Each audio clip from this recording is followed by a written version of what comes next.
So for the beginning, we will welcome Shibo Zhao and Wenshan Wang to present the pushing SLAM towards all-weather environments. Shibo Zhao is a PhD student at CMU AirLab. His research interests cover 3D reconstruction and perception. And Wenshan Wang is a project scientist at CMU AirLab. Her research interest is reinforcement learning and deep neural networks. So welcome, Shibo Zhao. Okay. Hello, everyone.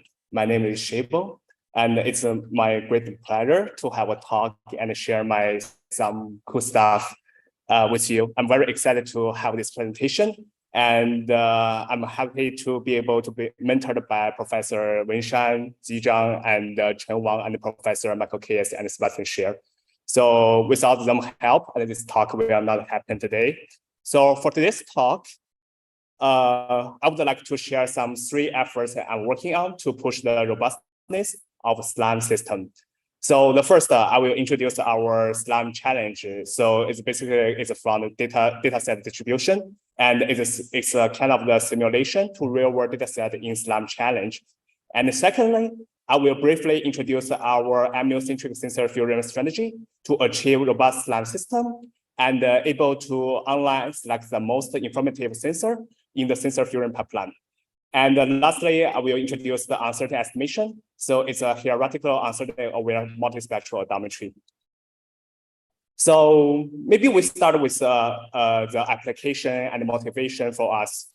In the past 3 years, I participated in several projects in CMU, including the DARPA subterranean challenge and off-road driving and welfare inspection to deploy our SLAM system in different hardware platform and environments. Our goal is very simple and practical. So just to build a SLAM system, not only for high accuracy mapping, but also for the robot navigation on the embedded system. So through this process, I found that the SLAM system is really easy to fail in real world environments. So that will make me think about what's the potential problem for our SLAM system. So probably we need a more challenging data set.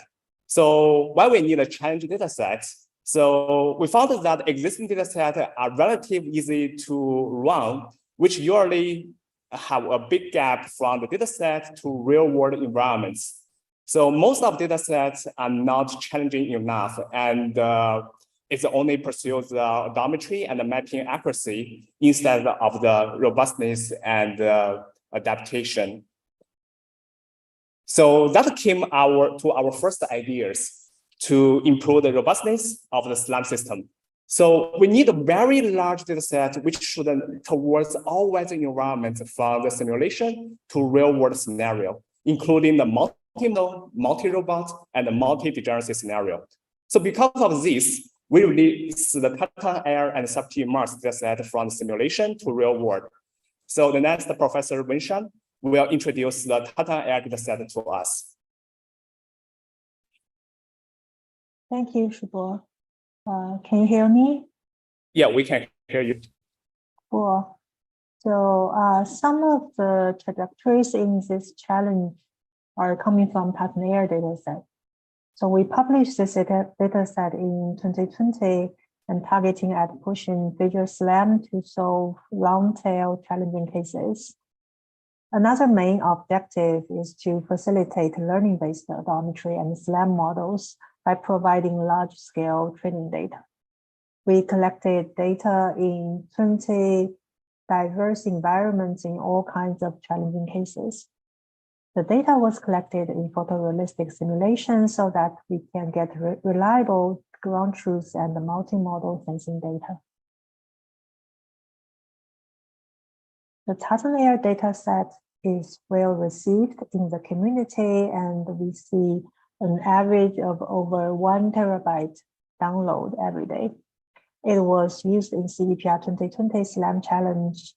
And this year we expand the track to LiDAR SLAM, which is a result of a new version of the dataset, which I'll talk about later.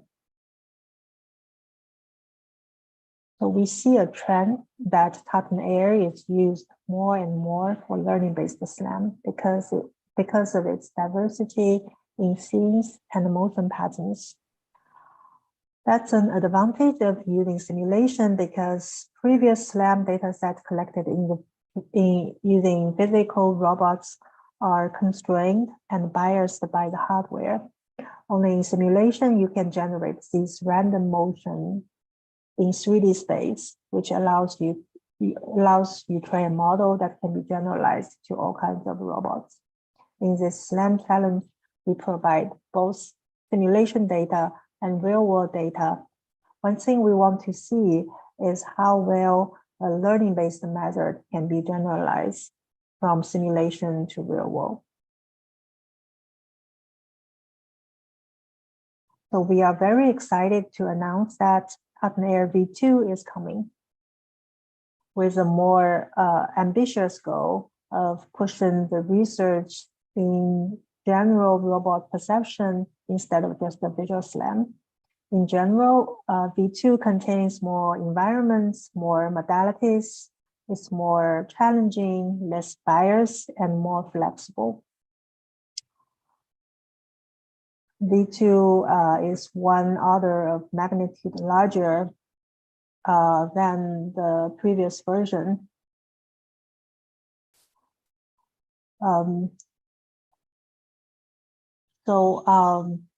The data from this challenge is from V2, which provides more modalities.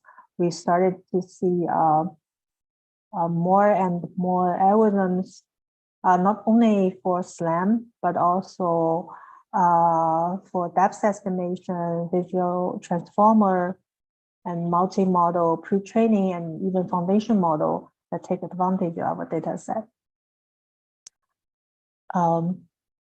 We increase the challenging level even further in the second version by adding lighting conditions, changing the seasons, adding dynamic objects, simulate the day-night circles, adding all kinds of weather conditions, and providing tools to add realistic features like motion blurs.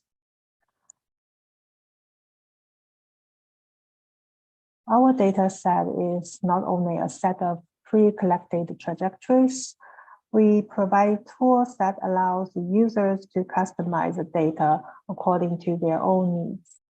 On the left-hand side, you can see the raw image provided by our data set.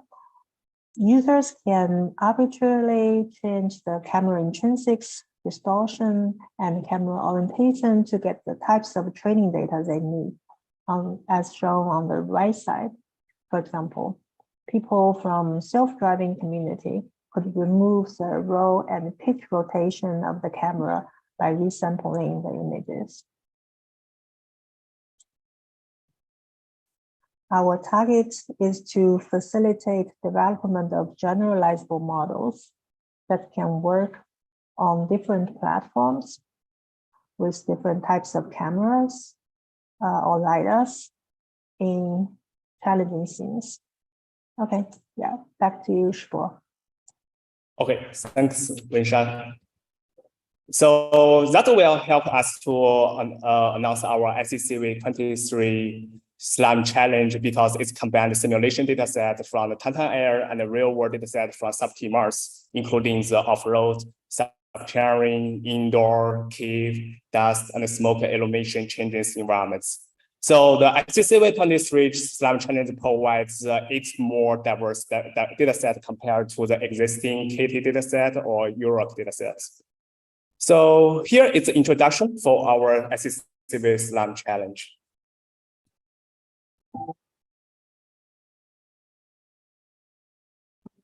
So we are pushing the SLAM towards all-weather environments because we believe that robots need to work in some challenging environments to save the people's life.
Okay.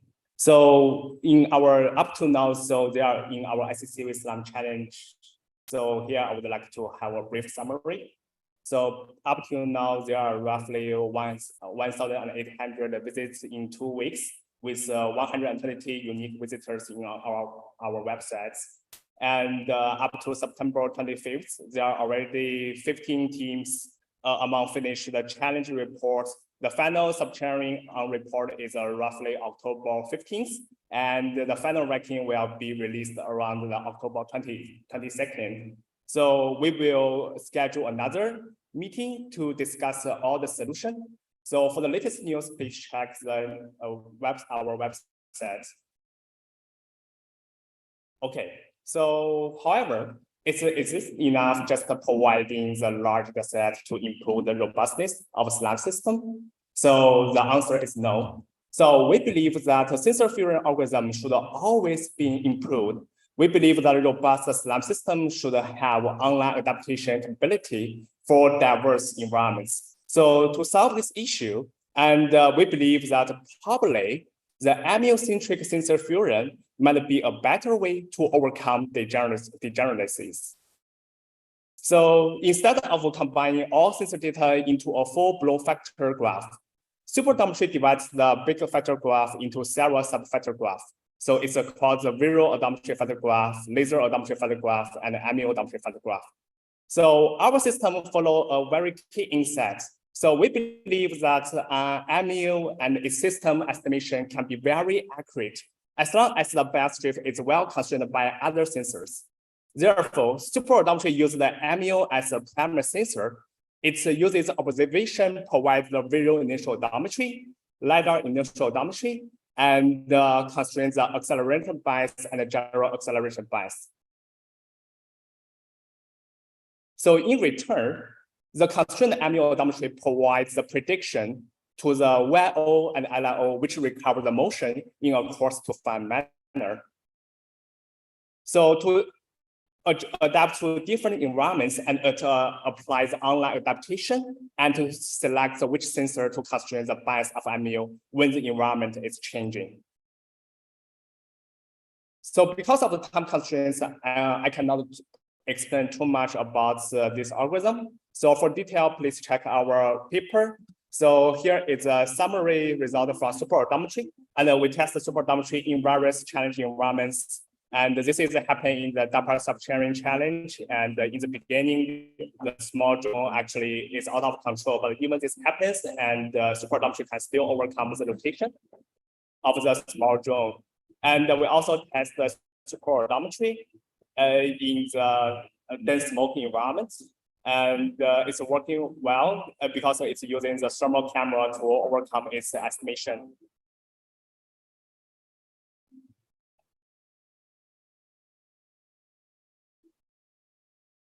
So we also test superodometry in the multi-robot mapping, and in this test, and all the robots running superodometry together, and to share the map between each other.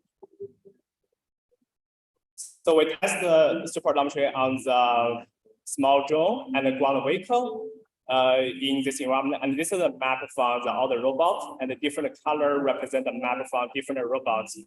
So you can see it lines very well. And we test the superodometry in the large scale mapping, and it's roughly 10 kilometer trajectory, and the mapping quality looks good.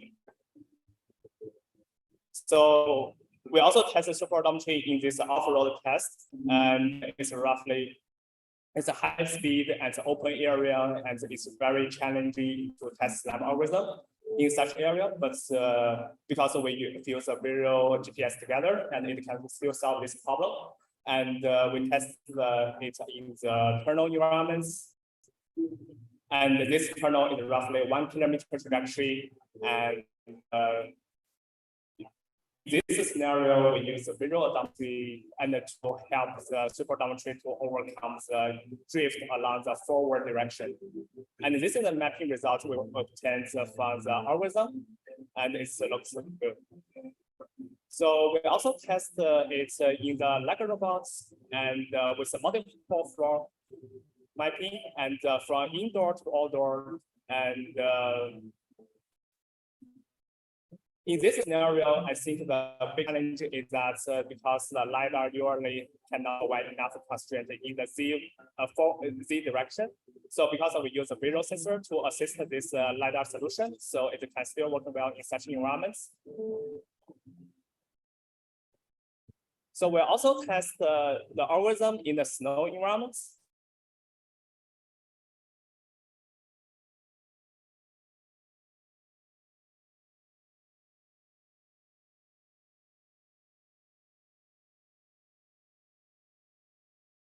So here is the left figure, the right figure shows the summary result from superodometry. It can overcome the multi-degradation, include both geometric and visual degraded environments, and support multi-robot mapping from different robots. However, is that possible to apply the adaptive fusion ideas on visual-only SLAM system? The answer is yes. So we will introduce our third work. It's called multispectral odometry. So the third idea I want to share with you is that we believe that a robust visual SLAM system requires the multispectral fusion and the uncertain aware capability to predict the potential failures from low level to high level. So why we need a multispectral odometry? So from the figure, you can see that our visual spectral can only provide a small amount of information from the whole range of the spectrum. There are a bunch of the information actually we didn't make use of. Therefore, we believe that the multispectral imaging is a promising solution in challenging environments since it can capture invaluable data in multiple spectral bands, including those beyond the human eye. So here is a proof of the feature extraction from the RGB spectral and the thermal spectral. We found that their feature tracking results are complementary. So therefore, you can see that the feature in the RGB spectral, actually there is a lack of features on the car, but in the thermal images and there is a feature on the car. So it's kind of, therefore, it seems like it tells us that the multispectral odometry is a good option for the challenging environments. So how to achieve the uncertain aware visual odometry? MSO is made of the three, so I would like to introduce our pipeline. It's made of the three major components. It's called adaptive fusion in 2D, adaptive fusion in 3D, and adaptive fusion across engine. So first, adaptive fusion in 2D employs the lightweight thermal point network.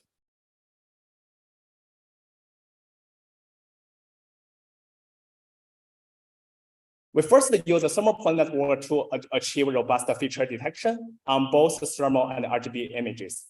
Then we track a sparse set of features to perform the images in the scale space permit in a top-down manner, where the cross level provide initial transfer gas for the next level by minimize the photometric error. Instead of treating each feature equally and assuming the intensity residue are normally distributed with unit variance, we analyze its intensity residue distribution and propose uncertain aware strategies to identify the most valuable features towards the robust pose estimation.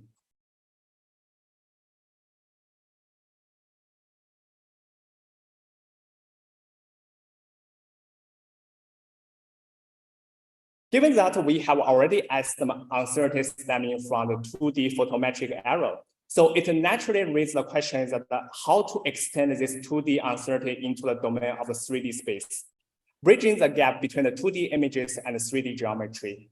The figure shows the uncertainty estimation from the feature extraction. So we can see that the feature located in the corner has smaller ellipse and high confidence, while the feature located on the line have a lower confidence along the line direction.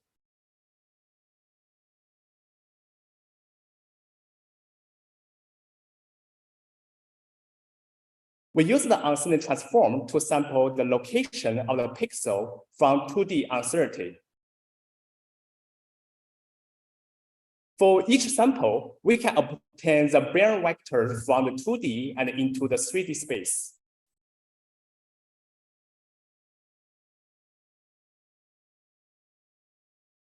The right figure shows the sample process from 2D and to 3D space.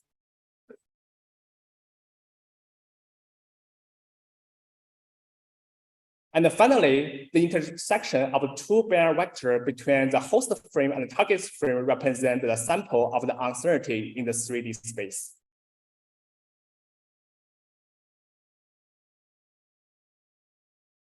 However, that is just discussed in the two-wheel uncertainty estimation. One crucial insight for estimating the 3D uncertainty is that the uncertainty associated with the landmark will diminishes as they are observed from the multiple viewpoints. So at the beginning, so it's roughly have two wheels and the uncertainty roughly have a big ellipse, 3D ellipse. However, as the landmark is visible by multiple times, and the estimated depth will convert to the ground truth depth value as the number of wheels increase. So for each set of the co-visible 3D points observed from the multiple frames, their depths can be conceptualized as the 1D dimensional Gaussian distribution problem. By evaluating the covariance for 3D landmark, we can distinguish between the inlier and outliers and reduce the depth error for the 3D points.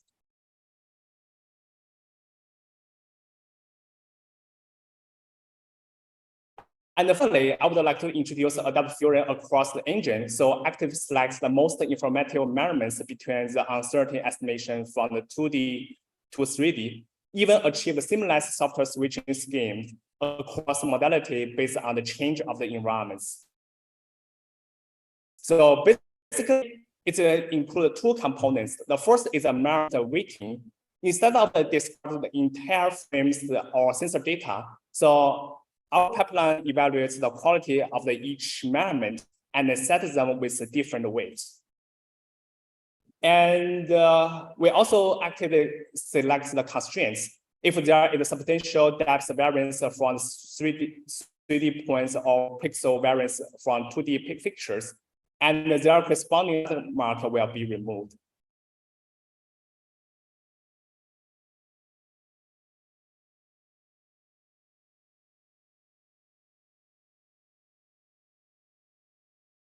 So we achieve the adaptive fusion from the 2D space, 3D space, and finally achieve adaptive fusion across the engine. So it's the adaptive fusion from the low level to high level. So in this experiment, I want to show the performance of our MSO pipeline. The right video shows the real-world experiment, and the left video shows the experiment result, including in the feature extraction, multispectral images, and odometry results. So at the beginning, so our drone is flying into the smoke.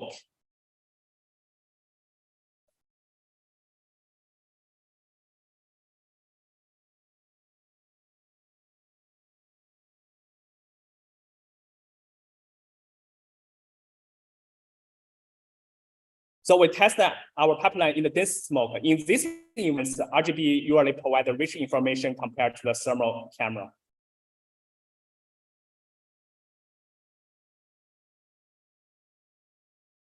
We also test our pipeline with several bumps and to see if our pipeline can overcome some aggressive motion. So the right figure here shows the feature extraction on the thermal images and the RGB images. And the bottom shows the odometry result from our MSO pipeline. And we test the MSO in the low lighting condition, and in this environment, the RGB is roughly similar to the thermal camera and to contribute to the odometry. And it also includes a complete darkness in this environment. So in this case, and we will believe more on the thermal odometry compared to the RGB odometry.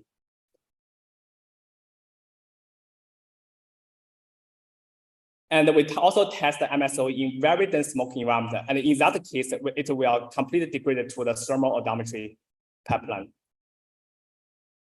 So by assessing the uncertainty for individual 2D features and 3D landmark, so MSO can set different weights for each constraint in the optimization and select the most informative measurement and to achieve soft switching across in the modality.